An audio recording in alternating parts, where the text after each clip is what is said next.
Alright, EfilDay video 2. Coming down the stretch. I think I'll call this one the maze. I just want to get to the idea, that perspective, as I was talking about before. And so we're just going to kind of move through there some more. That it's all perception. And that we tend, by the mechanism of our body, to project value. We make something valuable. Again, it's not intrinsically valuable.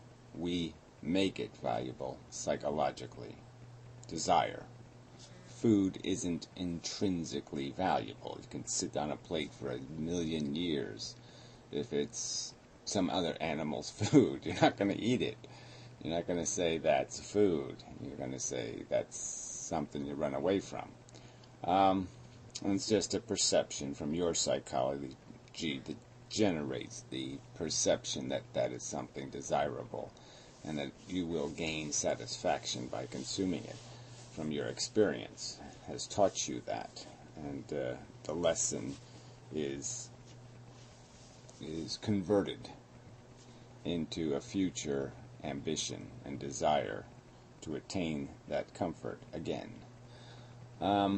And so these are the mechanisms that keep us in the game. So that's the game we're playing. And it's a maze. Let's just call it a maze, just to make it simple.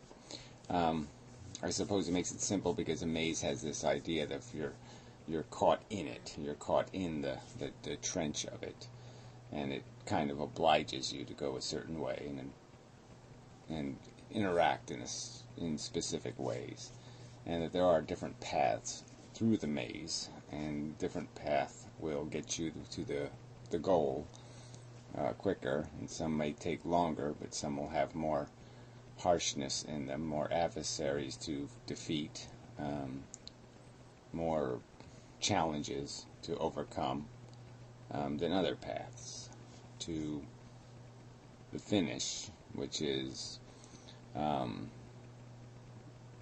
isn't much different than any other place in the maze where you can die, except the finish is some sense of I did it my way. Yeah, you get to sit in the center and say, sing I did it my way, and then drop dead, or something like that. But I'm just saying that there is no place to get to. You just play the maze, essentially. You just have the illusion of going somewhere, like someplace I'll finally get somewhere, and all my work will be done, and all the things I care about will be cared for, and there will be some sense of security where it wouldn't be a crisis or a problem if you melt away. And there's very few people that will ever have that luxury in their life of dying on a good day, on the right day. So anyway, another lament of the game, and that's not really what I want to get to. I want to get to what happens to you, what happens to your psychology as you start to realize the psychology, where you start to realize that this is a maze. You start looking up and looking around and saying, what am I doing and why am I doing it? So I would analogize that metaphor, whatever, to climbing up out of the maze and observing the gameplay, seeing how it moves and what happens in it, and taking your self-interest out of it for a while. Take your running game, take your biological reflexes, your psychological reflexes, and take them out of playing and put them somewhere else as an observer, and observe. And what happens to your psychology when you do that? What happens to the value of the game? And I guess I would argue that with that knowledge, it becomes harder and harder to see value in the function of the game. You might still see value in getting somewhere in the game, like going back into the game, but that's going to be a different mechanism now that'll run you through the game. It'll be your knowledge that, okay, well, I could see from up there that this is just psychology, and so if I confuse my adversaries and I distract those people over there, and I, you know, feed a few crumbs to the ones over there, I can play this game quicker, easier on me. So you can do that. You can go up and look and see the game and realize that there's advantages to be had if you play the psychologies, if you play your own psychology, and you know, control your psychology, control your need for immediate gratification, and put it off a little further. Those kind of tricks can give you advantage in the game. So yeah, you can observe the game and you can see ways that you could replay the game to your advantage, because you're understanding what's controlling these things that you're interacting with, that you're attempting to get your stuff from. You're attempting to negotiate a deal, commerce, of survival, of satisfaction, of comfort. And that's what we sort of have to do. We have to do commerce with the world to get these things.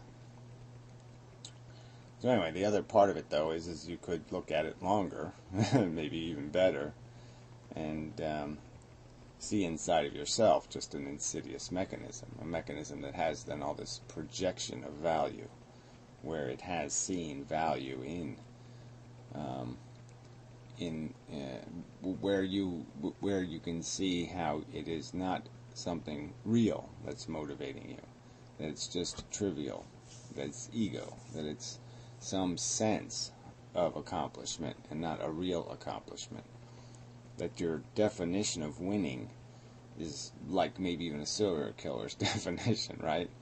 Just put my name in the newspaper, and you know, put my name immortally on something and attach it to something, so I'm somebody, like it's some desperate attempt to claim a right to fame, to a kind of cheap immortality where your dead record will be somehow currently pondered. Almost, I don't know, kind of like a fetish or something. It's like having a foot fetish and wanting your feet to be in a museum. I don't know, something wacky like that. But that's what's going on in people's psychology, is they're seeing value in the superficial definition of fame or success or accomplishment, and they're not seeing value in what it actually is, which is the product, which is actually producing something in the world, affecting the world in some kind of positive way, and actually changing something or improving it in some way, better than it would have been. Yeah, another good title for a book. Better than it would have been. That ultimately, that's the only value here. You can, if you climb out of the maze, you can see that the only value is that people feel comforted and actualized, and that they shouldn't have to gain that comfort and actualization by doing something insanely risky or stupid or harmful and hurtful. That we shouldn't have to we shouldn't have to be fighting to get to the top of this mountain of success, because there's no value in that. There's no value in wasted competition, and competition is destructive instead of productive, in the sense that you don't destroy anything, you just make everything stronger, so to speak. There's an ideal mechanism here, and we're so far from doing anything like efficient. So it's like looking. So what I'm saying is, when you climb out of the maze, you can see the filth and the dirt and the crud and the nonsense and the bullshit in the maze. You can see walls that don't need to be there. You can see traps and all this other stuff that could have just clear little signs on them. They could be avoided so easily. People don't have to keep getting ground up in the grinder and all the other stuff that goes on. So it's like looking at some other machine or something, and you can just find, you know, a whole bunch of inefficiencies in it. You know, it's like the engine could get 50 miles to a gallon, and it's only getting 5 miles to a gallon because of these inefficiencies built into it.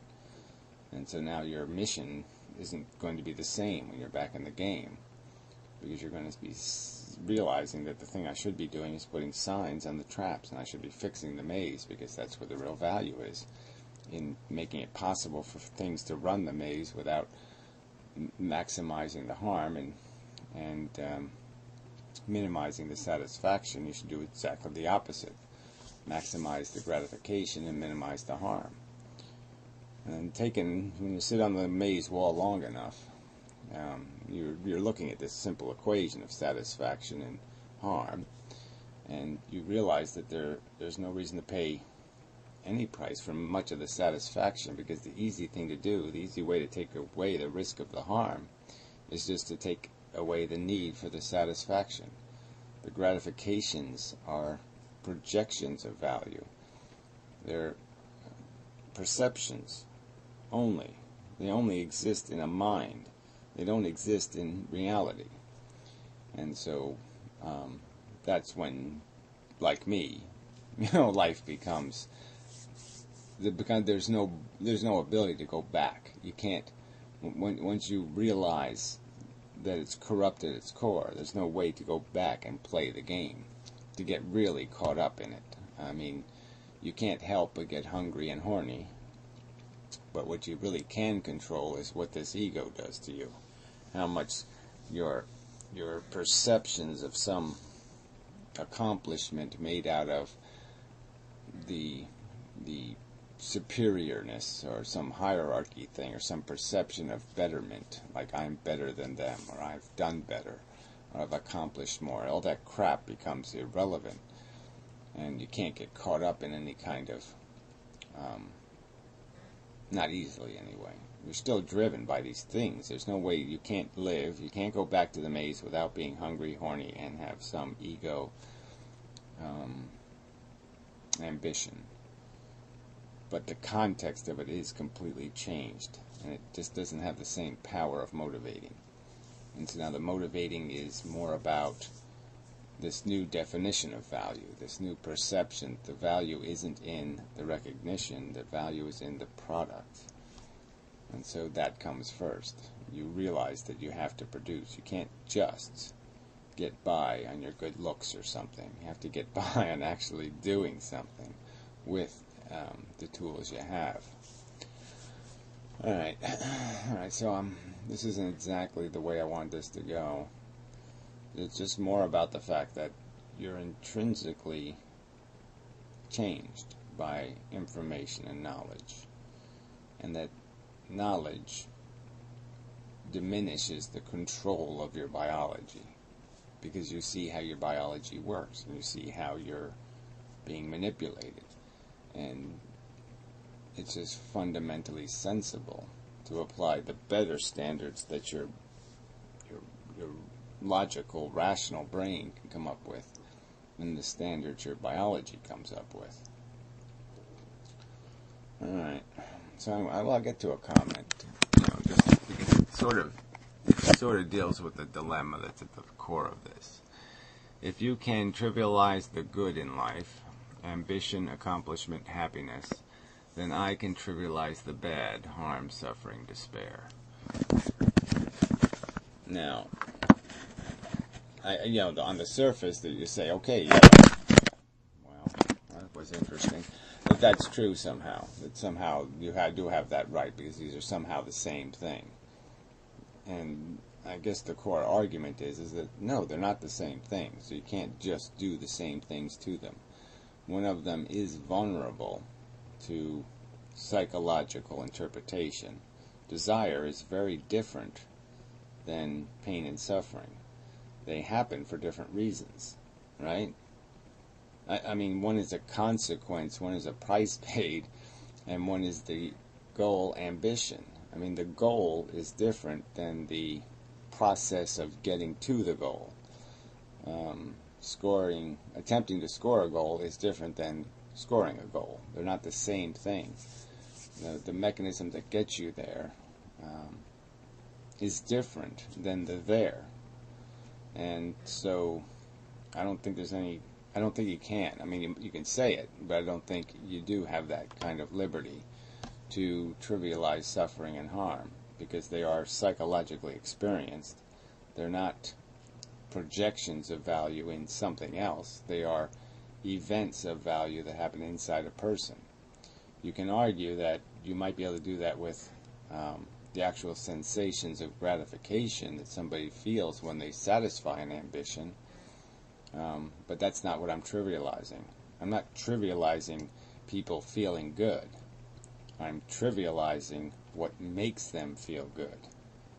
And there's a huge difference. Feeling good is great. The problem is that you can't feel good first without having a deprivation, a hunger, or a horny, or some other deprivation state that makes you appreciate this thing that you're chasing.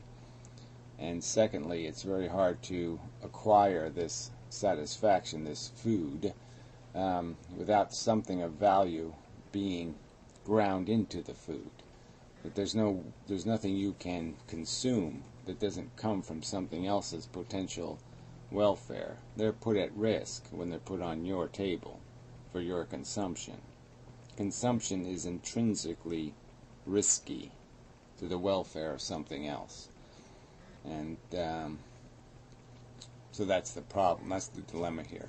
I can trivialize the objective because it's all it creates is the end result. Just as I could trivialize the causes for pain, I could trivialize a ton of the causes for pain. I don't say any of all the causes of pain are legitimate, but the pain itself is. So there's just no denying it. It doesn't matter whether something is in crisis for what you might consider silly reasons or for legitimate reasons. What matters is they're in a crisis, or they're in an emotional problem, or they're having a whatever the thing is happening. It really doesn't matter what the cause is. It's the effect that matters, and the effect on the psychology. And so that's what's being balanced against each other. And again, I'm not trivializing satisfaction. I'm not trivializing comfort. I'm trivializing that you would gain it through some risky procedure, that you would play a football game, for example, and risk breaking somebody's neck merely to win a stupid game of irrelevant accomplishment. That kind of price paying is just on its face stupid, and that if you could gain your satisfaction by doing that with a pair of tweezers there, oh, that was a great game. Now if you could feel the same thing you feel when your team scores the winning goal in the Super Bowl by just going like that, yeah, that would be the win, right? Very low risk, no one gets their neck broken. It just makes sense to make it more efficient. And what you'll see when you model the more efficient world is that you can keep making it more and more efficient. That the need is really the corrupting element here, the projection of value. And so there's just no need to project the value anymore. There's no need to make food satisfying. There's no need to create the hunger. The whole thing exists only because of the biological engine's mandate that there be a performance. And so you're just totally being puppets on strings, and they're puppets that have all this carnage tied to their function. There's just no point in it. So anyway, not the best. I just want to get more to, you can see it in all these other, like if we look at the life of animals in the ocean or something, you can see the game, right? You can see the predators and the prey, and every mechanism is just completely controlled by this, consumption game. There's very little fun and relaxation taking place in that world compared to this one that has a little bit more, because mammals are more complicated, and so we see a little bit more of something that we might think is joyful. But that's just part of the mechanism that creates the thing that propels the thing into the world. The cats enjoy playing with their food, not realizing what they're doing. But that's part of the reinforcing the gameplay. They enjoy it not because it's in itself pleasurable, but because it makes them better at the Carnage game. So anyway, enough. Whatever. Not quite what it needed to be, but yeah, I made it. I thought it would come out better. I mean, I did. I had a thought in my head. I said, "Okay, brain, are you ready?" And it said it was ready, but I can't tell what it's got in its hands. It's got like a raggedy piece of notebook paper, and it's sort of drunk. I can't tell. So it showed up, and it was a little bit of a hillbilly, so it just didn't quite do the work. Yeah, but maybe next time.